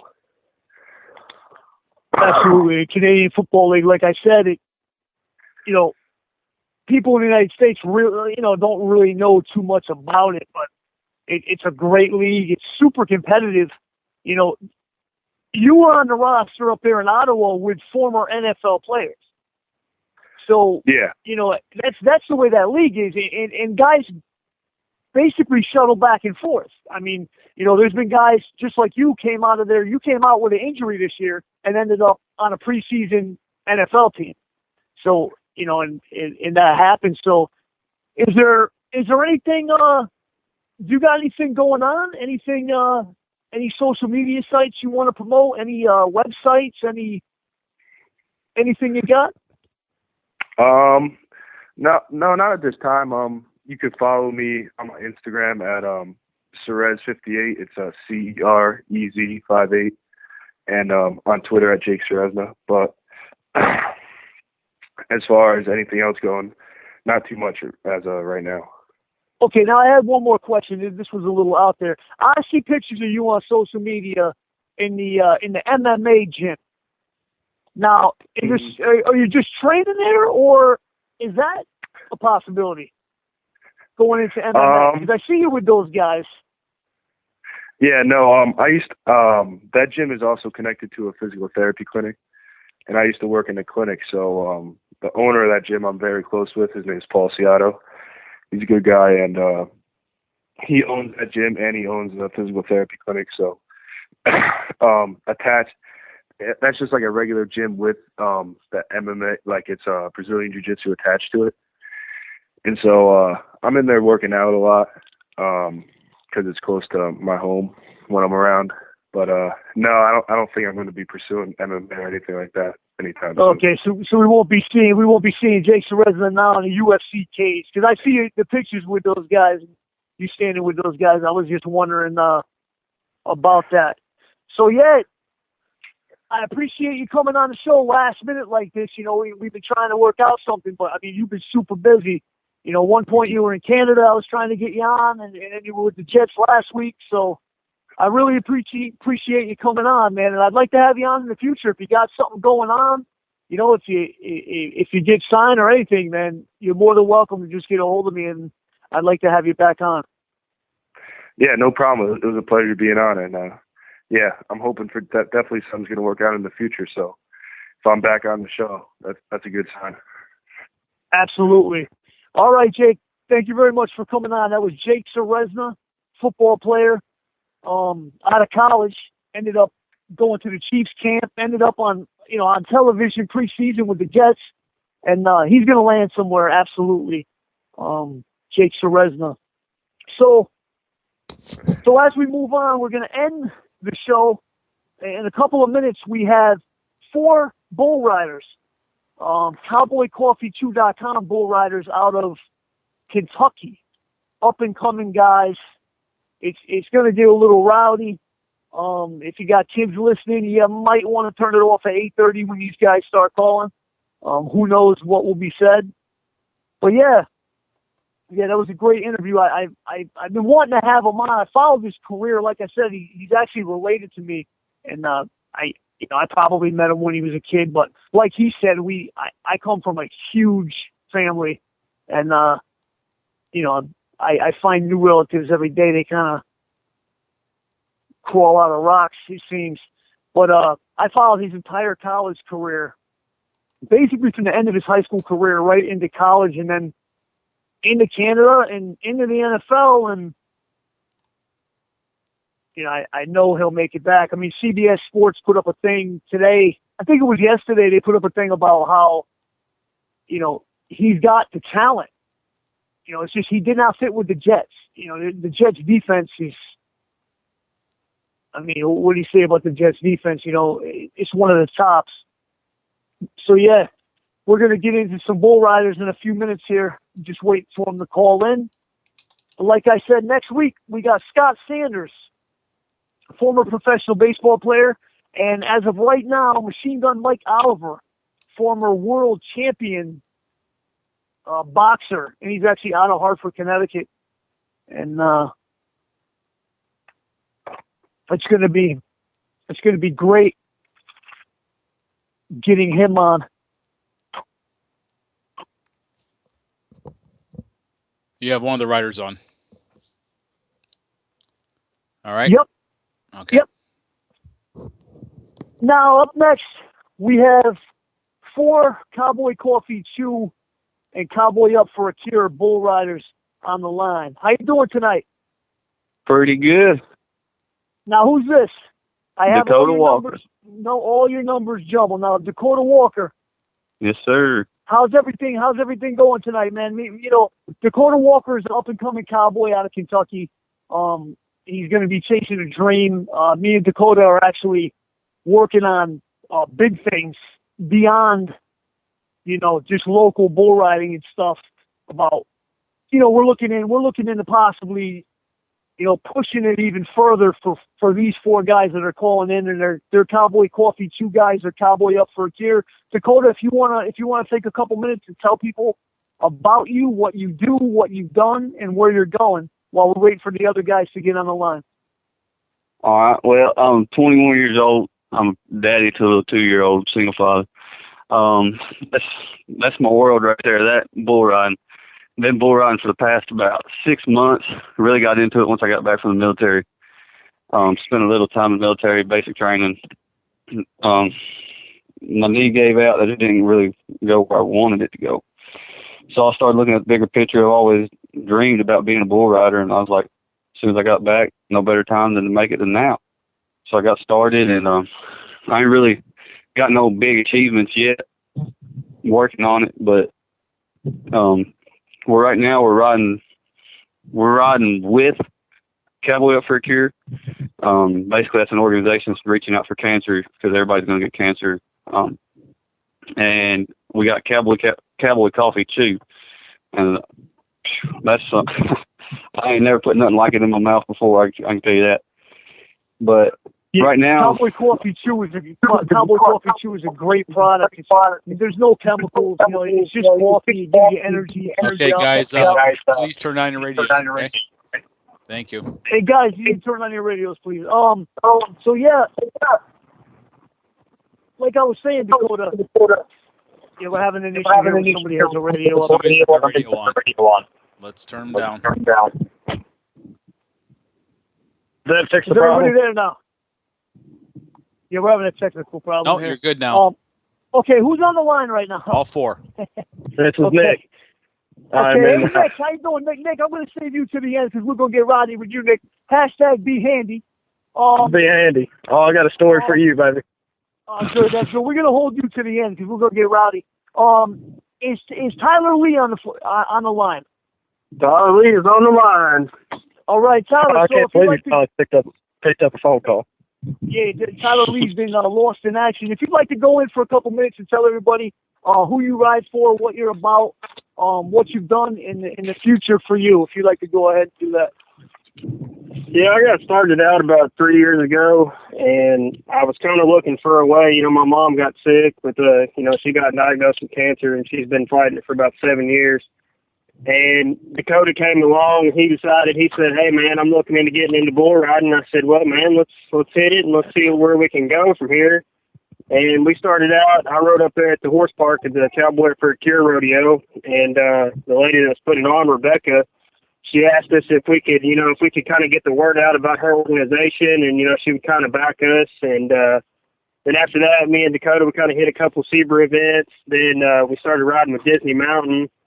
And we've kind of just been hitting it from there. If it wasn't for Dakota and, my family pushing me, my mom's been my biggest supporter. She's been, pushing me to do it. And my little brother, Braden Lee, he's only 13, man. He's out there riding with us, and he jumps right on, and he goes right on it, man. And, I got great friends backing me, and, me and Dakota both are hoping, and everybody else, Nick and Cody, all of us, we're planning on hopefully making it up to PRCA and, and hit it from there. But, we're just trying to spread the word, about the whole cancer thing, and, because everybody's going to get it, man. Everybody's going to get it. It's, it's tough, but. Now, I would personally like to have the lady that you mentioned for the Cowboy Up Cancer Cure there. I'd like to have her come on the air. So, off air, we'll exchange information. I'd like to have her come on and talk about her organization and what she's doing.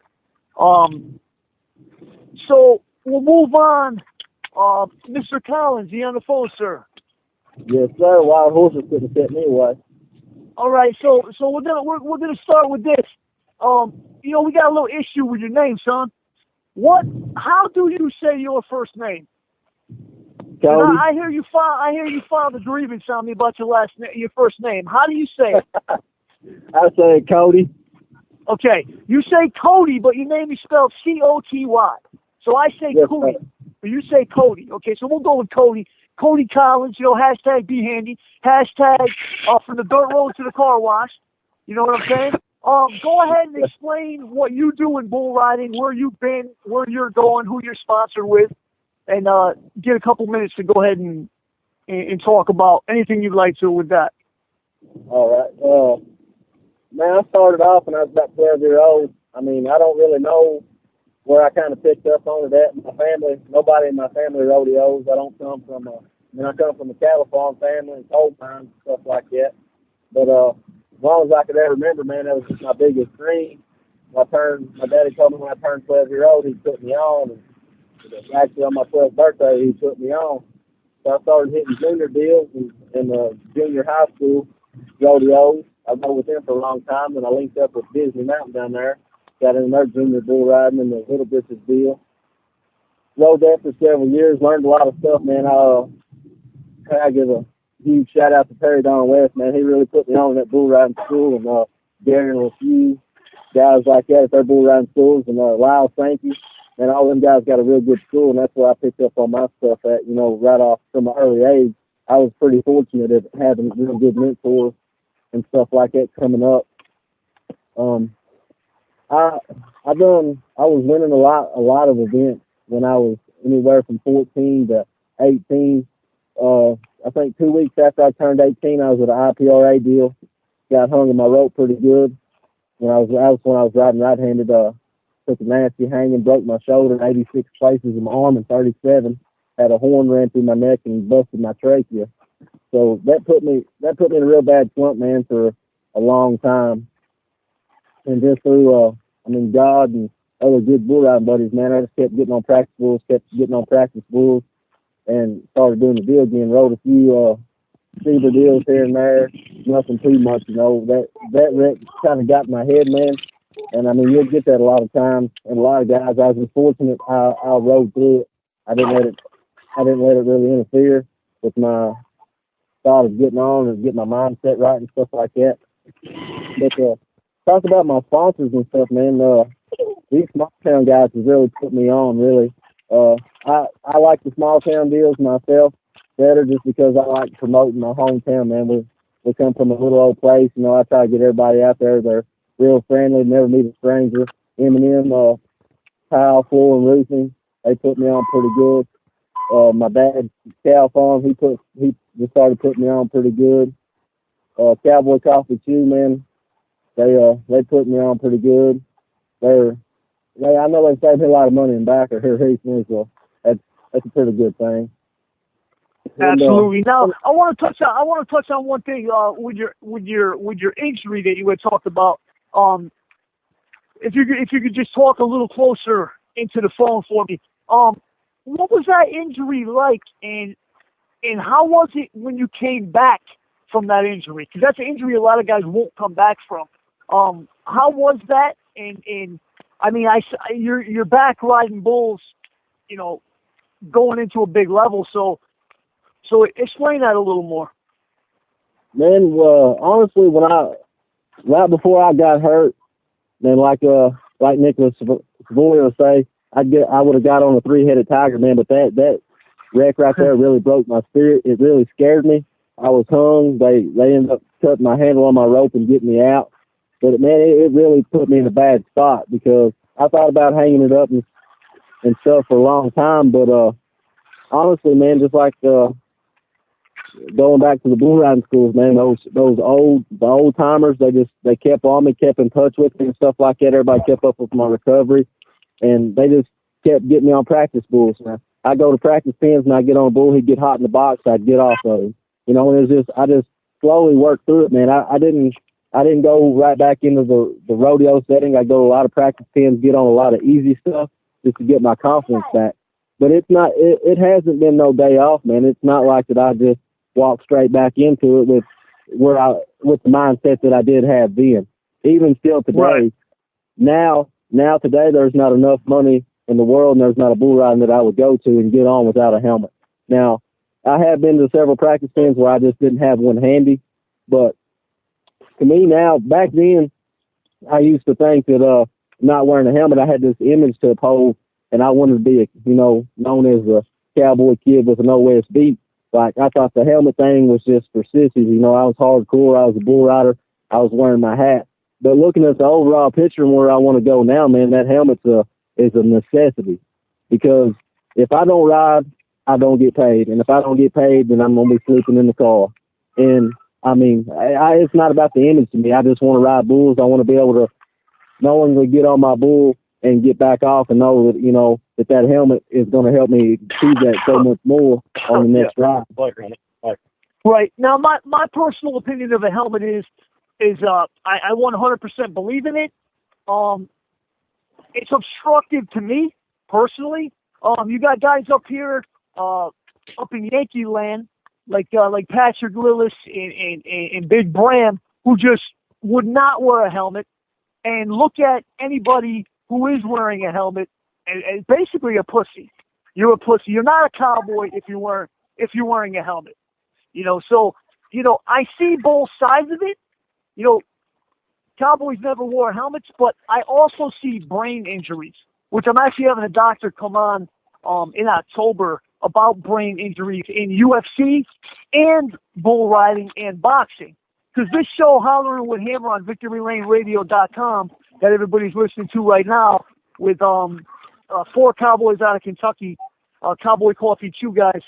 The deal is, you know, once you get a brain injury or you have some kind of head trauma, your careers are done. Now what are you going to do? So I 100% believe in the helmet. You know, I personally, I think it obstructs too much. Me personally, I have a vision issue out of my right. So the way the helmet would be, I would be obstructed too much. But I see where guys have to wear them. But I've also seen people get hurt with a helmet on, so it's kind of back and forth. But Dakota Walker, what is your opinion on helmet versus cowboy hat? Helmet or cowboy? I wear a helmet. For me, okay. I mean, if like you said, just because you don't wear a helmet don't make you any more man if you wear a helmet. You're a man whether you get on the back of the bull or not. You're a man. It don't matter if you wear a helmet or not. At the end of the day, I know you got kids. I got kids. Cody's got a kid. We got kids to come home to.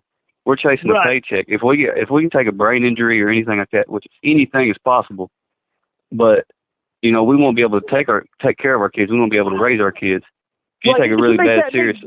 Just to make that perfectly clear, Hollering with Hammer, David Hammer, I'll even speak for VictoryLaneRadio.com. We're pro helmet. We're pro helmet. I don't want it to sound like we're not. We're pro helmet. We don't want people with brain injuries.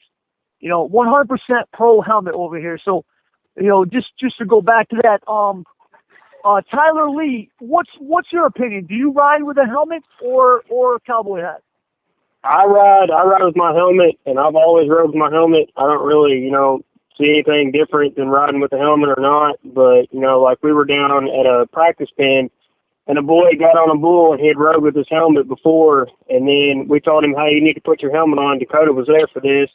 And the next bull out, he got stepped on and almost put him in a coma because luckily we had talked him into putting his helmet on. And if he wouldn't have had his helmet on, he could have been with that brain injury just like you're talking, And then what's he going to do after you have a brain injury? Just like they said, it's a paycheck. If we have brain injuries and everything, we're not riding bulls and we're not making money. And so every time, go ahead. No, it's the same way with UFC cage fighters and which don't wear helmets. And boxers, you take too many hits and your career is done, and then what do? If you didn't make the money, people have the misconception of bull riding, which me and Friday Wright have gone into. Last week, Evan Crothers went into it. The money, 1 in 10,000 make the money. So if something happens to you, you're shit out of luck, and what are you gonna do? So changing gears on that, we're gonna switch over to Nick Severi. How you doing tonight, Nick? Well, I'm glued to the side of my leg right now. You talking what? I think I might have just broke a record, Dave. I might have to tell you this off air, but I'm pretty sure I just broke a Hollering Hammer record. Hey, I'm saying if you broke a record, man, put it out there. I said at 8:30. You guys came on at 8:30. I said at 8:28. If you got kids listening, from 8:30 to 9, you're probably not going to want to listen. And I'm uncensored. This is uncensored radio. I know. I've had serious bull riders on. I've had Friday Wright, religious man with the children's. There's no bullshit with him. Hunter Crothers, there's a little bullshit with him, but he's straightforward bull riding all day. You guys, straightforward bull riding all day with bullshit. So let's throw it out there. Well, is it a hashtag don't roll to a car wash incident?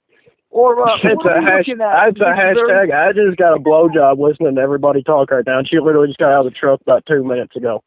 So what's the hold on. So what you're saying is bull rider out of Kentucky, Nicholas Severi, just got a blowjob while he was listening to the Hollering with Hammer show.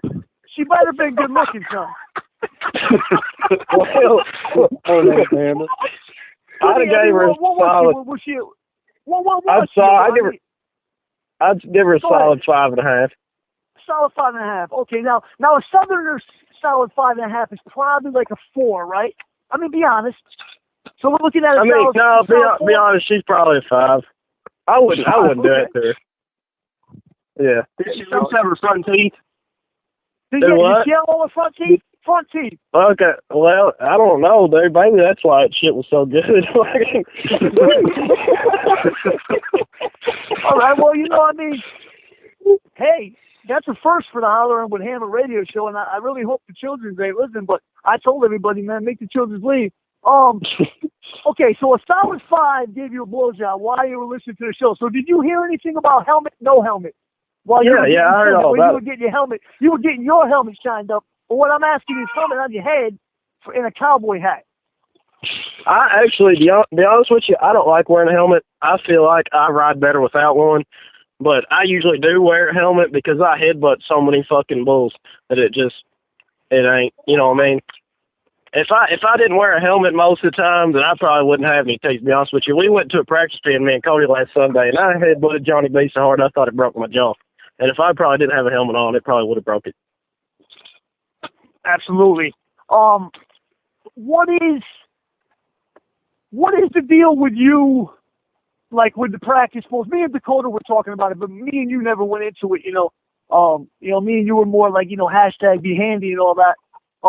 Which the East Coast now represents, as you boys know. What is your practice bull schedule? I mean, how many bulls are you getting on in a week? In a week, probably 3 or 4, to be honest. Okay. I mean, I get on anything, I probably need to slow down a little bit because I get hurt because I don't know when to stop. I'll keep on getting on. I don't care. You know what I mean? But then again, I don't have any kids to go home to or anything. I'm living wild right now. I don't care. Right. So now you're getting on 3 or 4 practice bulls. How many women's are you getting on in a week? This past week has been about. Go for it. We're wide open radio tonight, man. We're wide open. We got 15 more minutes of wide open. This past week has been, we think, Dakota, about 5. Yeah, about 5. See now, this is an aspect of rodeo that I wanted to put out there, because these other guys, this goes on in rodeo, but you got your religious guys that don't want to talk about this, which is good. I like those guys. I want them guys involved in my show too. But this is an aspect of bull riding world that I want shown, because these are the guys I like. I'm going to be coming to Kentucky at some point, and I know Dakota's talking about possibly coming up here at one point. Stuff like that. So, I feel like it definitely helps, because if I was a calf roper, I feel like I wouldn't be getting shit. Yeah. But I mean, that's just me, Okay, now, you're also the same guy who took a chick to a barrel racing event. Why would you take a chick to a barrel racing event? No. Actually, if I remember this right, I didn't take her. I met her up there, and that's because I had nothing else to do, and I didn't have no rodeos to go to. I would definitely not skip rodeo for a barrel racing, but I wanted a piece. I had to ride something that day, and it wasn't going to be a bull. Dakota Walker, tell the truth on that. Dakota Walker, tell the truth on that, man. No secrets up here. He took a chick to a barrel racing event. Now, who does that? All I know was I was getting mine back at the house, and he went and done his own thing. Yeah, but he took you don't take. I might be a lot of things, David, but I ain't a liar. I did not drive her up there. He went up there to meet this redhead. I will give him that. He did go up there to meet a girl. I don't know if he took a girl, but I do know he went up there to meet a girl. Oh, okay. Because I seen on there he took a girl, and I don't know who the hell does that. He visited Barrel Racer Land, baby. Barrel Racer Land. Now, see, if she wanted me to take her up there and she wanted to give me like $500 and I didn't have a rodeo that day, I'd be fine with it if she's going to pay me. But if she ain't going to pay me, then I ain't going to do it. Nicholas Severi, tell us all, tell everybody in radio land right now, tell us a story, man, because you're a storyteller. You and Cody Collins, you two are storytellers, man. You got all types of shit with you guys. So go ahead, one of you tell us a story. We got about 10 minutes left of the program. Right before we close, I'll give you guys all an opportunity to say your sponsors one more time. But, let's hear a story, man. You get X-rated if you want to. Cody or Nick? Cody, Nick, tell him about that story that time you were down there in Scottsville. Oh, hell. Oh, this is a great one right here, buddy. Oh, man. All righty. That's what I'm talking about. So I went down there to this Sabre deal in Scottsville, and I'm standing up there for the rodeo. It's Friday night. Rodeo ain't started yet. I'm standing there talking to my buddy Jesse Adams. You're listening, big shout out. You need to get on here, man. You're a great dude. But I'm standing there talking to my buddy, here comes this blonde girl walking up there in a white cowboy hat and like an old-time blue jean dress. And she kind of gives me a look, and I look at her, and I nudged my buddy Jesse. I said, I'm going to fuck her tonight. He said, no, you're not. I said, watch me. So I go over there, and I talk to her for about 10 minutes, and they put my bull in the chute. So I go over there. Actually, I get my foot broke, and I get knocked out, get my tooth chipped. But whatever, bad night. And, I get my stuff. I get all my stuff back in my gear bag. I'm walking back over there to my truck, hobbling. I'm about half drunk. And I put all my stuff in my truck. Here she comes walking over here. Well, I sit on the bed of the truck, talk to her for about 5 minutes, and we start making out. She's like, let's go for a ride. I'm like, all right. So I drive down to the other side of the fairgrounds of this pavilion where there ain't nothing going on. So I pull over on the other side of the pavilion in the dark. Well, we start going after it, and I grab her chest, and it moves out from underneath my hand. And I stop, and I just it scared the fuck out of me. I said, I don't know what you got going on down there, but you're going to have to get out of my truck. I don't want it. She reaches her hand in her bra, pulls out a sugar glider. All right. I don't know if y'all know what this is. Like a little bitty flying squirrel. All right. I swear to God. So she sits it on the dash, and she's like, come on, let's just do it anyway. And I was like, yeah, fuck it. All right. So I look over every couple minutes while I'm beating her head off the passenger side window of my truck. And he's just staring at me, sitting on my dash. I got a hooker on my dash. He's sitting right there next to it, and he's just staring at me. And it's really making me uncomfortable, so I feel like he's just going to jump on me in any second. But he never does. So, moral of this story, if any girl ever tries to talk to you in a blue jean dress, run. Because you don't want it. I don't know if it's as bad as a witch doctor, though. Hashtag be handy. Watch him. Hashtag be handy. Hey, you don't even want to know what I'd have done to Tails. Tails, baby. Now, here's one more question. So the 5-piece that you just had in your truck while you were, listening to the Hollering Hammer show, is she still with you? Put her on the line. No, she left. I told her she had to get out because I'm on the radio.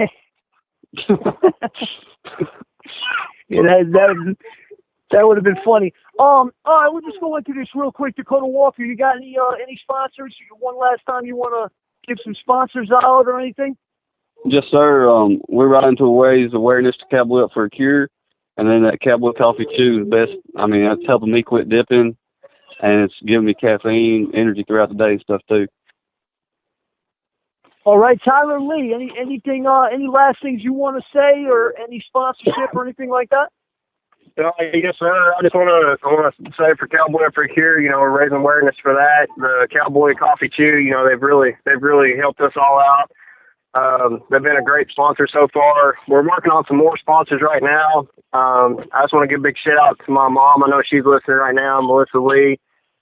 She's really helped me out a lot. My buddy Austin Campbell, he's been a lot for help. And then, my younger brother, I'm trying to help him out as much as I can. He's following right in our footsteps, so hopefully he'll come up and he can ride up in the ranks too with us. So, if it wasn't for my brothers, Dakota and Nick and Cody and all them, they've all kept me going for everything I got going on right now. And you, David, I really appreciate everything y'all done and everything, man. Really appreciate it all. Yeah, absolutely. One more thing I just want to touch on with Tyler Lee. You almost weren't able to call in tonight with your family issues. I'm glad you were able to make it. Next, Nicholas Severi, you got any last thing to say or any sponsorship or anything like that you'd like to get out there? Yeah, Cowboy Up for a Cure, Cowboy Coffee Chew. I feel like Tyler and Dakota and Cody, I feel like they got that covered. But I want to give a shout out to my buddy Ryan Bennett Trucking. If you're listening, you the man. I'm still waiting on that Apache Jew, but I love you. That's it. All right. Cody Collins, any sponsorships or anything, any last things you'd like to say? M&M Tile, Floor, and Roofing, man. That Brandon Montgomery, he's a real good guy, man, does real good work. He's really put me on. Kentucky River Cattle Farms, my daddy, he's really put me on here recently, man. Cowboy Coffee Chew, like Nick said, everybody's kind of covered that, man, but I got to give my respect to him, And really, man, Nicholas Savoy, Tyler Lee, and Dakota, man, we really kind of sponsor each other. If somebody's had a slow week and is down and out, man, we try to pick up the slack and help each other out, man. And I'm really glad I ran into these cats, man. I didn't know Dakota's from here in my hometown. I've heard about him, coming up through the years. Everybody asked me if I knew him and stuff, but at that point in time, I was going to little bigger deals and stuff, and he was just getting into it. And I actually met Nicholas Ceresna. I met him down at Glasgow, Kentucky, man. I was heading out, and I posted something on Facebook, and he was like, "Hey, man, I'll meet you there." I was like, "Well, come on." And this cat goes down there and gets Western, comes running back up, helicopters on his bull, comes running back up the chutes with his chaps wrapped around his ankles, grinning ear to ear. But man, I just want to give a shout out to those boys, man. My little rodeo team, our little rodeo team we got going, handy as heck. We don't ride half the bulls that we should, but I can guarantee you that we're going to give it more try than anybody there and have a lot more fun. And those boys really bear down, man. And you, David, man, I'll give a shout out to you. You really put us out there. You're a heck of a guy. I mean, you're doing awesome things with this radio show. Absolutely. I was actually supposed to have somebody call in tonight, and it was an issue with me getting his number. A guy you guys see on social media busting your balls about hats, Patrick Lillis. He's got a lot to say on social media right now. I guess he didn't get the number. He was supposed to call in with you guys and give you guys shit about the no helmets and Nicholas Severi's boots. But absolutely, I'm glad you guys were able to call in. Nick, I'm going to give you the last word tonight, Nick. You got 2 minutes. I'm going to give you the last word. Well, boys. Nick's the craziest one out here. And I just want to let the last word.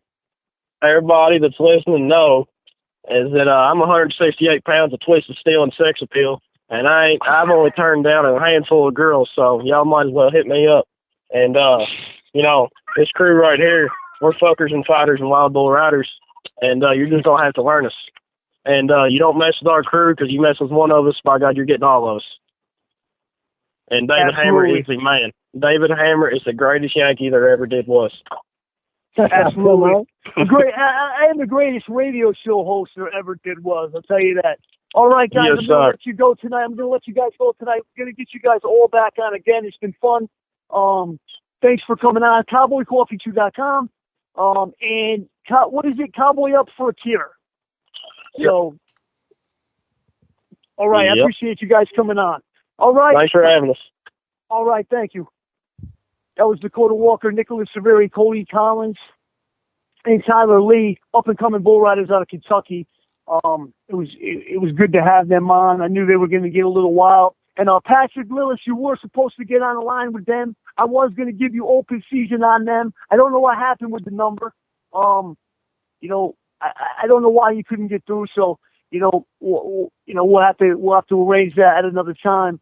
It's been a great show tonight. I'm glad I was able to get everybody on. It was a little hectic, and a lot of people called in at different times, but that's what it's about. Remember, next week, I'm going to get out of here right now, but next week we have two guests. We have Scott Sanders, former professional baseball player, and we have Machine Gun Joe Oliver, former world champion boxer. This has been Hollering with Hammer.